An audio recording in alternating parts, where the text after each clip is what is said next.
Class 10th math की NCERT book solve करने वाले हैं। देखिए आज स्टार्ट कर रहे हैं हम क्लास 10th एनसीईआरटी बुक। आज हम पढ़ेंगे प्रश्नावली 1.1। इसी तरीके से डेली एक प्रश्नावली सॉल्व करेंगे। बहुत जल्द ही, बहुत कम समय में पूरी की पूरी बुक को हम इसको बहुत ही आसान तरीके से सॉल्व करेंगे। जो एनसीईआरटी बुक है क्लास 10th की, उसको हम सॉल्व करने वाले हैं आज प्रश्नावली 1.1। देखिए प्रश्नावली 1.1 में पहला क्वेश्चन है हमारा, निम्नलिखित संख्याओं का अभाज्य गुणनखंडों के रूप में व्यक्त कीजिए।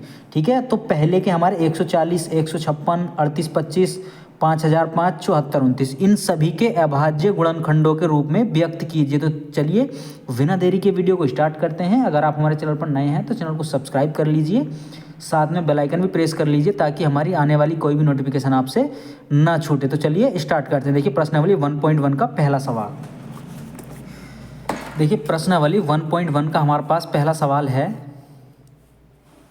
पहला सवाल है हमारे पास, देखिए 140 पहला है, ये पहले का पहला, इसके हमें अभाज्य गुणनखंड करने हैं।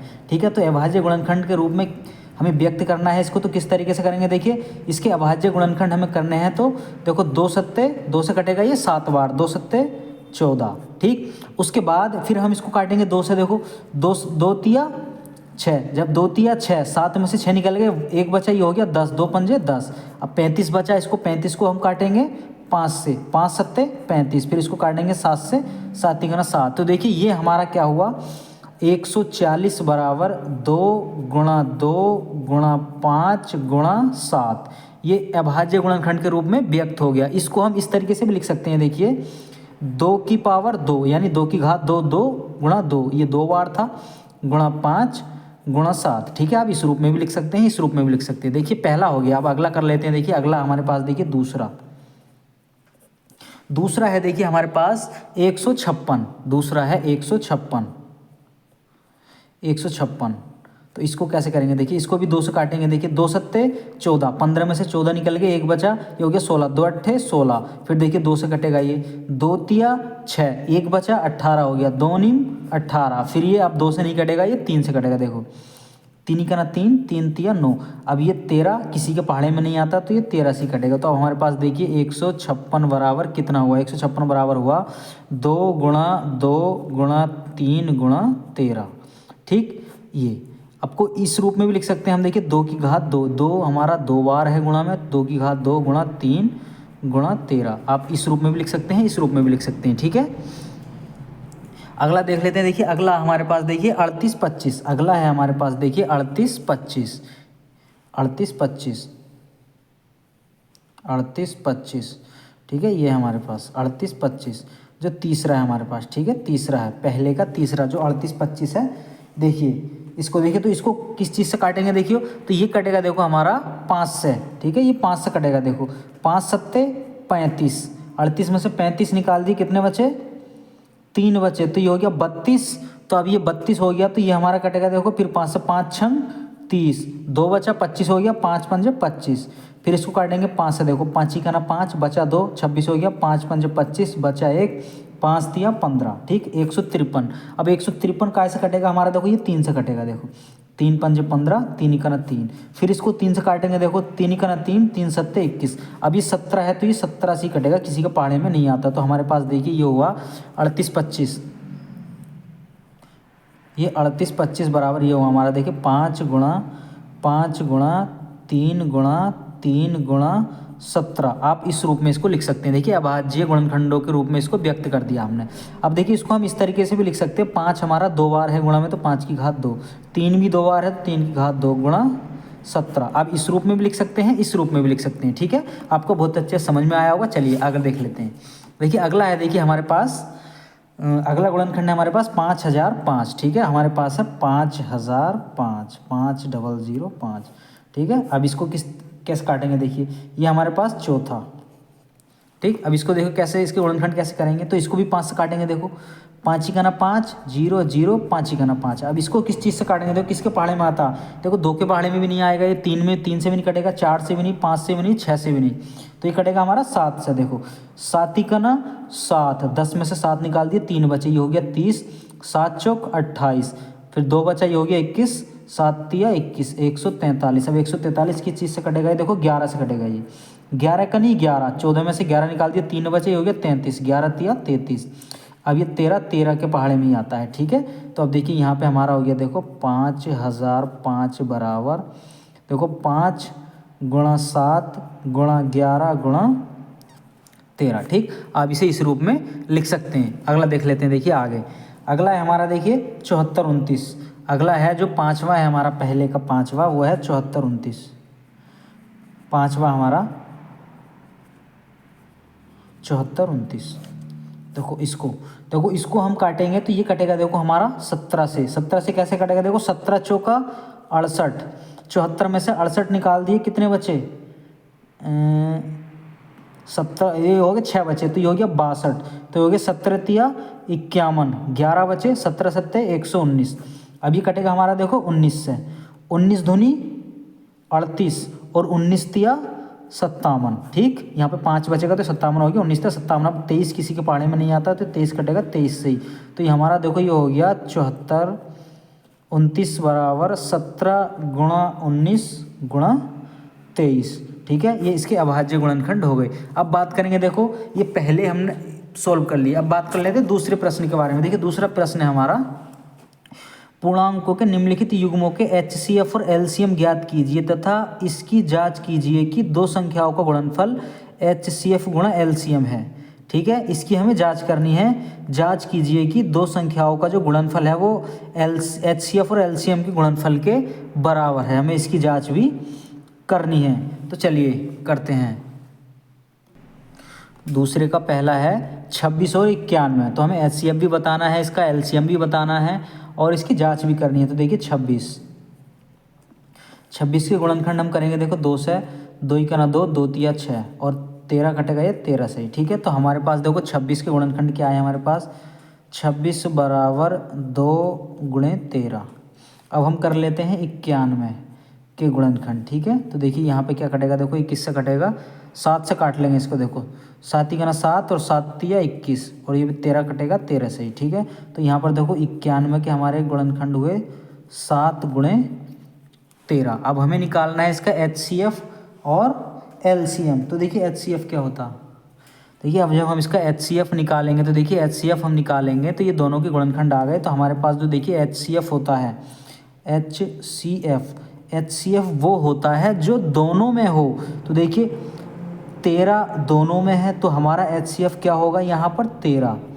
और जब हम LCM निकालते हैं तो LCM क्या होता है, पहले उसको लिखते हैं जो दोनों में होता है। LCM निकालते हैं तो पहले वो लिखेंगे जो दोनों में है, फिर जो बाकी बचा गुणा, ऊपर क्या बचा 2 गुणा, नीचे क्या बचा 7। अब इन सब की गुणा कर देंगे तो हमारा LCM निकलेगा। देखिए कैसा निकलेगा, 13 दूनी 26, 13 दूनी 26 गुणा 7, और जब इनकी गुणा करेंगे तो 7 छंग 42, 7 दूनी 14, 14 15 16 17 18, 182 हमारे पास जो LCM आया वो 182 आया, ठीक है। अब हमें देखिए जांच करनी है। जांच क्या करनी है, देखिए हमें जांच करनी है, देखिए दोनों संख्याओं का गुणनफल, पहली संख्या क्या थी 26 गुणा दूसरी संख्या 91, इन दोनों संख्याओं का गुणनफल बराबर HCF और LCM। तो HCF कितना हमारे पास 13 और LCM है 182, यानी कि इन दोनों संख्याओं का गुणनफल और HCF और LCM का गुणनफल हमें बराबर आना चाहिए। अगर बराबर नहीं आता है तो हमने कहीं गड़बड़ कर दी है। देखिए 13 और 182 का जब हम गुणा करेंगे तो हमारे पास आएगा 2366, और जब इन दोनों संख्याओं का गुणा करेंगे तो हमारे पास आएगा 2366, ठीक है। तो देखिए दोनों साइड बराबर आ गए, ये जांच भी हमें करके दिखानी थी। अब बात कर लेते हैं, देखिए दूसरा सवाल, पहले का दूसरा है, देखिए हमारा 510 और 92, 510 और 92, ठीक है। तो 510 ये दूसरा है, दूसरे का दूसरा, ठीक है। तो देखिए 510, पहले 510 है तो इसके गुणनखंड कर लेते हैं। देखिए इसको 2 से काटेंगे, देखिए 2 दूनी 4, 2 पंजे 10, 2 पंजे 10, फिर इसको काटेंगे 5 से, इसको काटेंगे, देखिए नहीं 3 से काटेंगे इसको, देखो 3 अट्ठे 24 और 3 पंजे 15। अब इसको काटेंगे 5 से, 5 का ना 5, 5 सत्ते 35 और 17 का नहीं 17, ठीक। आगे अब गुणनखंड करेंगे हम, देखो 92 की, 92, ठीक है। दूसरा नंबर था हमारा 92। तो देखिए उसको 2 से काटेंगे, 2 चौक 8, 2 छंग 12, फिर इसको 2 से काटेंगे, 2 दूनी 4, 2 तिया 6 और ये 23 हमारा 23 से ही कटेगा, ठीक है। अब देखिए दोनों के लिख लेते हैं। देखिए 510 बराबर 2 गुणे 3 गुणे 5 गुणे 17। अब 92 के लिख लेते हैं। देखिए 92 बराबर 2 गुणे 23। ठीक, अब देखिए जब HCF निकालते हैं तो HCF वो होता है जो दोनों में हो। तो ऐसी कौन कौन सी चीज़ें हैं जो दोनों में है? देखिए एक तो ये 2 है जो दोनों में है, बाकी और कोई चीज़ नहीं है जो दोनों में हो। तो HCF हो गया हमारा 2। अब LCM निकालते हैं।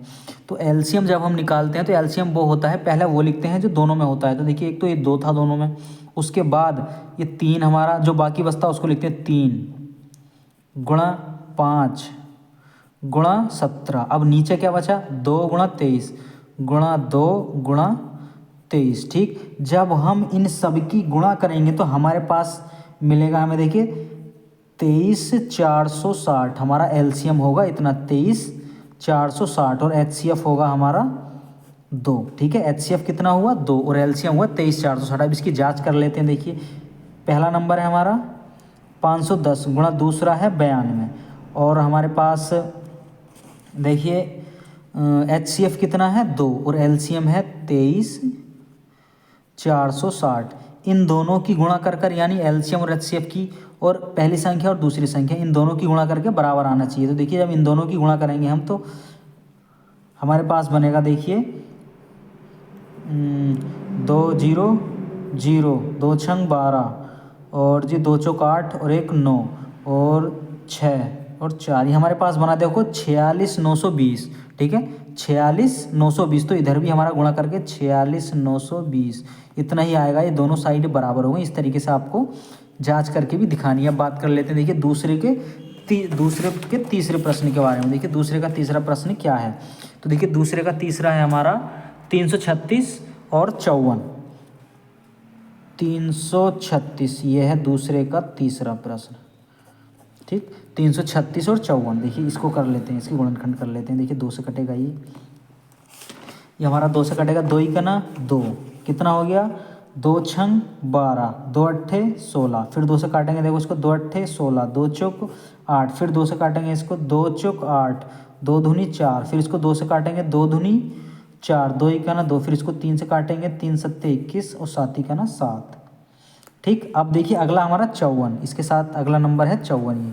तो देखिए इसको 54 के गुणनखंड जब हम करेंगे तो कैसे करेंगे? देखिए 2 से 2 दूनी 4 2 सत्ते 14 27 3 से कटेगा 3 9 27। फिर ये 3 से 3 तिया 9 फिर 3 ही का ना 3। अब देखिए हमारे पास जो इसके गुणनखंड आए हमारे पास ये हुए 336 बराबर 2 गुणा 2 गुणा 2 गुणा 2 गुणा 3 गुणा 7 और हमारे पास 54 के गुणनखंड आए देखो 2 गुणे 3 गुणे 3 गुणे 3। ठीक, अब हमें निकालना है HCF। तो HCF क्या होता है? देखो मैंने बताया था HCF वो होता है जो दोनों में हो। देखो एक तो ये 2 है हमारे पास जो दोनों में है, इसके अलावा कुछ और है। देखो एक ये 3 है जो दोनों में है, इसके अलावा कुछ नहीं है जो और दोनों में हो। तो एक तो 2 है गुणा 1 है 3, तो हमारे पास HCF हुआ 6। ठीक, अब हमें निकालना है LCM। तो देखो LCM होता है, पहले वो लिखते हैं जो दोनों में हो। देखो 2 और ये 3 इन दोनों की गुणा करके 6 आया, तो पहले वो लिख लो जो दोनों में था गुणा। अब जो बाकी बचा देखो 2 3 बार है 2 2 ऊपर 2 गुणा 2 गुणा 2 और ऊपर ये 7 गुणा 7 और नीचे 3 गुणा 3 3 गुणा 3। तो हमारे पास जो LCM बना, हमारे पास LCM बना, इनकी सबकी गुणा करेंगे तो 3024। ठीक है, ये हमारे पास LCM हुआ, ये LCM हुआ, ये HCF हुआ। अब इसकी जांच करेंगे हम तो देखिए पहली संख्या कितनी थी? 336 गुणा दूसरी 54 बराबर HCF कितना था? 6 और LCM 3024। जब हम इनकी गुणा करेंगे तो हमारे पास बनेगा, देखिए इन सब की गुणा करके 18,144। ठीक, और इधर भी हमारा 18,144। ये दोनों साइडें बराबर होंगी। अगर बराबर नहीं आती हैं तो कहीं ना कहीं हमने गड़बड़ की है। ये दूसरा प्रश्न भी हमने हल कर लिया। अब बात कर लेंगे तीसरे प्रश्न के बारे में। देखिए तीसरा प्रश्न क्या हमारा? तो देखिए तीसरा प्रश्न है हमारा अभाज्य गुणनखंड विधि द्वारा निम्नलिखित पूर्णांकों के HCF और LCM ज्ञात कीजिए। इसमें भी HCF और LCM ज्ञात करने हैं, जांच नहीं करनी है। तो चलिए तीसरा प्रश्न भी हल कर लेते हैं। तीसरे प्रश्न का पहला है 12 15 21। इसमें देखिए 2 नंबर थे, इसमें 3 3 नंबर आ गए, 12 15 21। तो देखिए हल करते हैं, देखिए 12, 15, 21। देखिए पहला हमारे पास देखिए 12, 15, 21, इन तीनों के गुणनखंड करो। 2 छंग 12 और 2 तिया 6, 3 कना 3। अब इसके गुणनखंड करो 15 के। 3 पंजे 15 और 5 कना 5, 21 के गुणनखंड कर लेते हैं। 3 सत्ते 21, 7 कना 7। अब देखिए इन तीनों के 12 बराबर कितना आया, 2 गुणा 2 गुणा 3। और हमारे पास 15 बराबर कितना आया, 3 गुणा 5। और हमारे पास 21 बराबर आया 3 गुणा 7। और मैंने अभी बताया था आपको HCF हम निकालते हैं तो क्या होता है, HCF होता है जो दोनों में हो। और यहाँ 3 नंबर आ गए तो अब वो देखना जो तीनों में होगा। तो एक ये वाला 3 इसमें भी है और इस वाले में भी और इस वाले में भी, यानी कि 3 हमारा तीनों में है तो HCF हुआ 3। बाकी और कुछ नहीं है जो तीनों में। और जब हम LCM निकालते हैं तो LCM वो होता है, पहले उसको लिखते हैं जो सब में हो, फिर उसके बाद जो बाकी बचा 2 गुणा 2, 2 गुणा 2, अब नीचे क्या बचा गुणा 5 और 7। ठीक है, इन सब की गुणा करने के बाद हमारे पास जो LCM बनेगा वो बनेगा हमारा 420। ठीक, कैसे, 2 दूनी 4 तिया 12 पंजे 60 और 60 सत्ते 420। हमारे पास LCM हुआ कितना, 420 और HCF हुआ 3।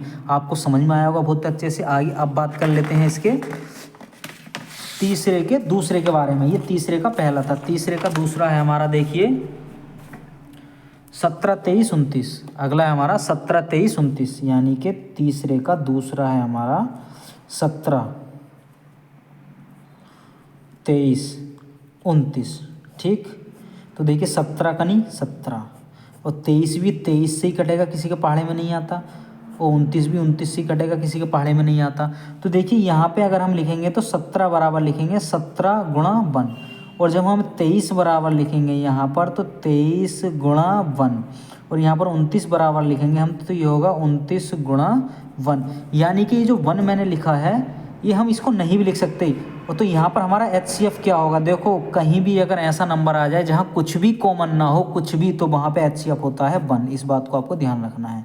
और LCM क्या होगा, LCM होगा उन सारे नंबरों की गुणा। तो देखिए 17 गुणा 23 गुणा 29, तो 17 गुणा 23 गुणा 29। जब इन तीनों की गुणा कराई जाएगी तो हमारे पास बनेगा 11,339। इसका LCM होगा इतना। ठीक है, HCF हमारा ये है, LCM ये है। ठीक है, अब बात कर लेते हैं इसके तीसरे के बारे में। तीसरे का तीसरा देखिए 8, 9, 25। हमारे पास तीसरे का तीसरा है 8, 9, 25।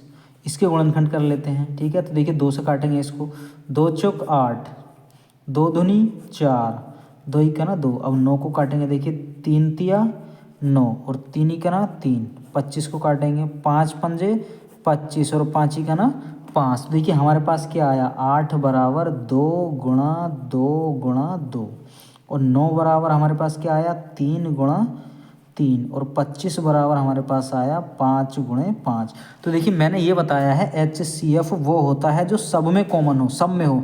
तो देखिए ऐसी कोई भी चीज़ नहीं है जो तीनों में एक सी हो। तो जहाँ कुछ भी कॉमन ना हो, मैंने अभी बताया, तो वहाँ पे HCF 1 होता है। जहाँ कुछ भी कॉमन ना हो वहाँ HCF 1 होता है। और LCM क्या होता है, LCM क्या होगा इसका, LCM होगा सबकी गुणा। तो देखो 2 दूनी 4 दूनी 8 गुणा 3 तिया 9 गुणा 5 पंजे 25। तो इनकी गुणा होगी 25 अट्ठे 200 और दोनों में 18, यानी कि 1800। इनका जो LCM होगा 1800 होगा और HCF आया हमारे पास 1। ठीक है, अब बात कर लेते हैं प्रश्न नंबर 4 के बारे में। 3 के हमने तीनों सॉल्व कर लिए, प्रश्न नंबर 4 के बारे में बात कर लेते हैं। प्रश्न नंबर 4 क्या कहता है। प्रश्न नंबर 4 है देखिए HCF 306,657 बराबर 9 दिया है। तो LCM 306,657 निकालना है। यानी इन दोनों संख्याओं का HCF दिया है 9, तो इन दोनों का हमें LCM निकालना है। ठीक है, चलिए सॉल्व करते हैं इसको भी। देखिए ये हमारे पास देखिए चौथा प्रश्न है हमारे पास। देखिए हमें दिया है, देखिए 306,657 जो HCF हमें दिया है इन दोनों संख्याओं का, वो 9 दिया है। और हमें LCM निकालना है इन्हीं संख्याओं का, 306, 657 का एलसीएम हमें निकालना है, क्या होगा। तो हमारे पास देखिए एक फॉर्मूला होता है, पहली संख्या गुणा दूसरी संख्या, पहली संख्या गुणा दूसरी संख्या बराबर HCF गुणा LCM। ठीक है, ये एक सूत्र है, ये आपको याद करना है।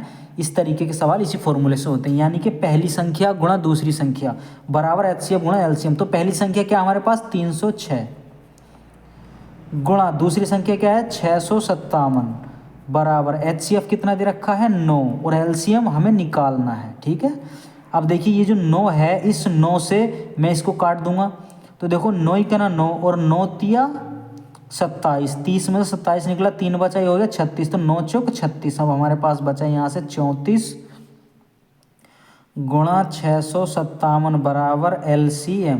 ठीक है, अब इन दोनों की अगर हम मल्टीप्लाई करें, इन दोनों की अगर गुणा कराया जाए तो हमारे पास गुणा करने के बाद क्या मिलेगा, तो हमारे पास गुणा करने के बाद आएगा देखो 22,338 आएगा हमारे पास इसका LCM। ठीक है, इन दोनों की अगर आप गुणा करोगे तो इसकी गुणा करने के बाद इतना आएगा। ये मैंने गुणा पहले ही करी हुई थी, अगर आप इस टाइम में अगर गुणा करता तो काफ़ी समय की बर्बादी होती, इसलिए मैंने पहले ही कर ली थी, आप देख लेना करके, इतना ही आएगा। ठीक है, तो LCM आया हमारा इतना। चौथा प्रश्न भी हमने कर लिया। अब बात कर लेते हैं प्रश्न नंबर 5 के बारे में। देखिए प्रश्न नंबर 5 क्या कहता है हमारा।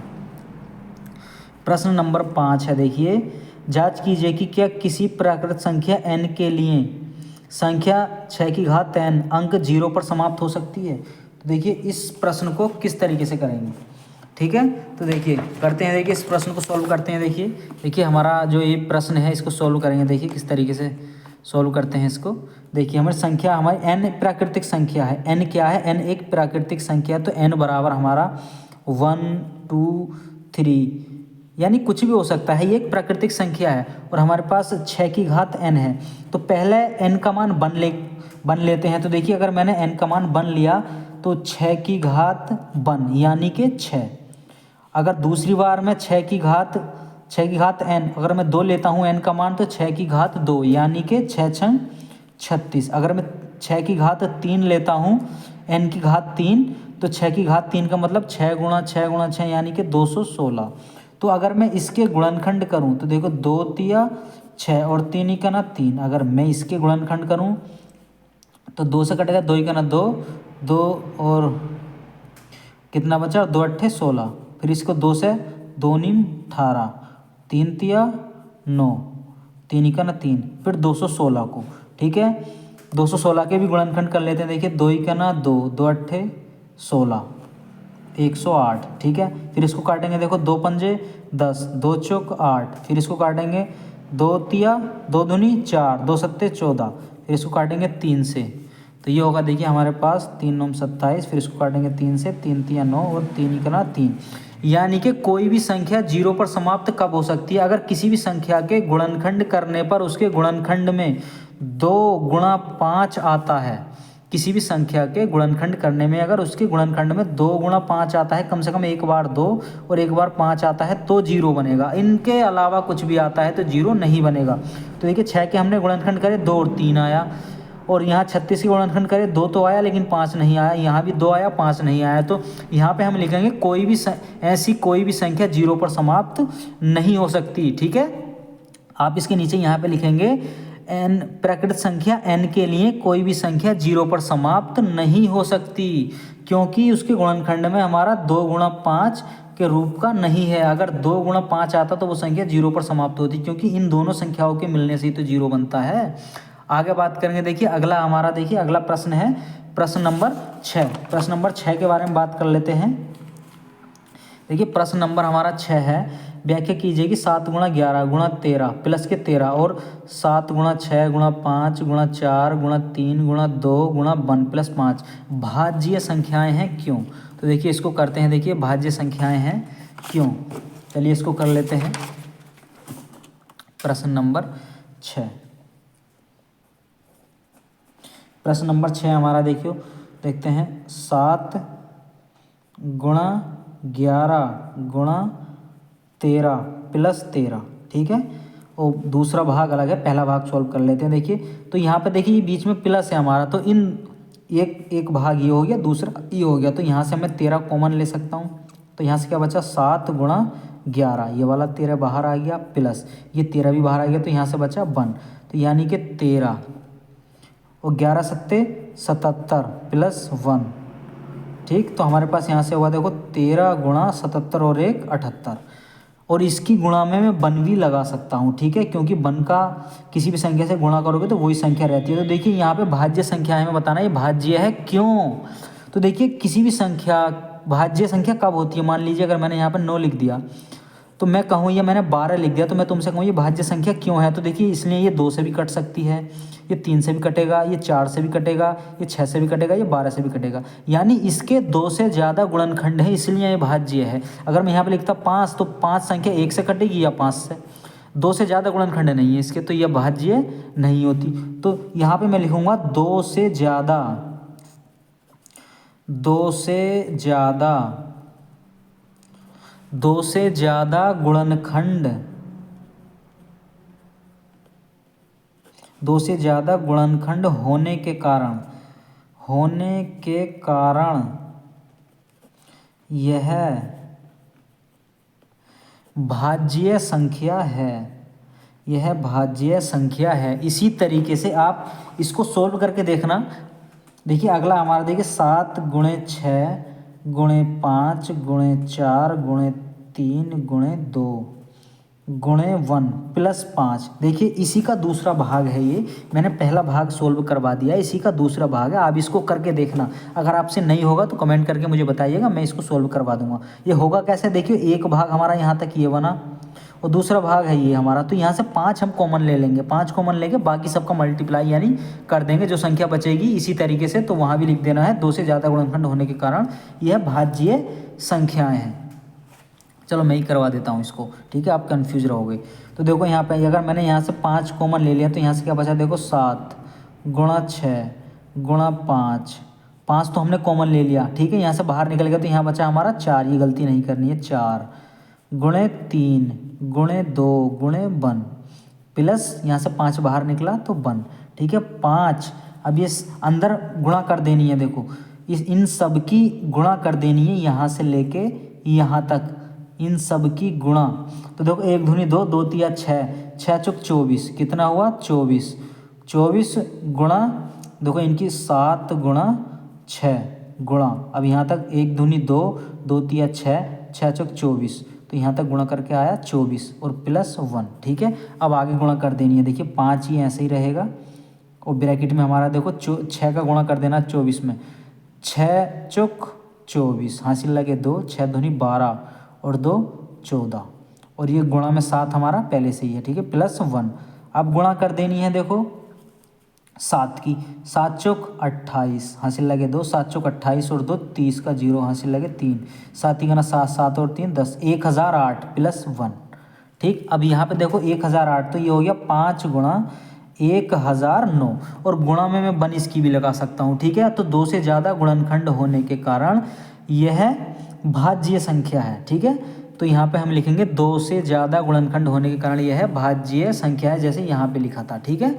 आगे देखिए अगला सवाल है, देखिए हमारा, देखिए अगला 7वां सवाल है हमारा। देखिए किसी खेल के मैदान के चारों ओर एक वृत्ताकार पथ है, इस मैदान का एक चक्कर लगाने में सोनिया को 18 मिनट लगते हैं, जबकि इसी मैदान का एक चक्कर लगाने में रवि को 12 मिनट लगते हैं। मान लीजिए वे दोनों एक ही स्थान पर एक ही समय पर चलना प्रारंभ करके एक ही दिशा में चलते हैं, तो कितने समय बाद वे पुनः प्रारंभिक स्थान पर मिलेंगे।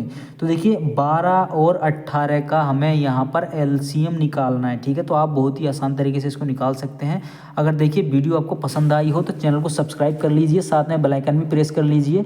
अगर कोई भी आपको ऐसा लगता है कोई सवाल आपको समझ में नहीं आया तो कमेंट करके मुझे बताइएगा, मैं उसको समझाने का पूरा प्रयास करूँगा।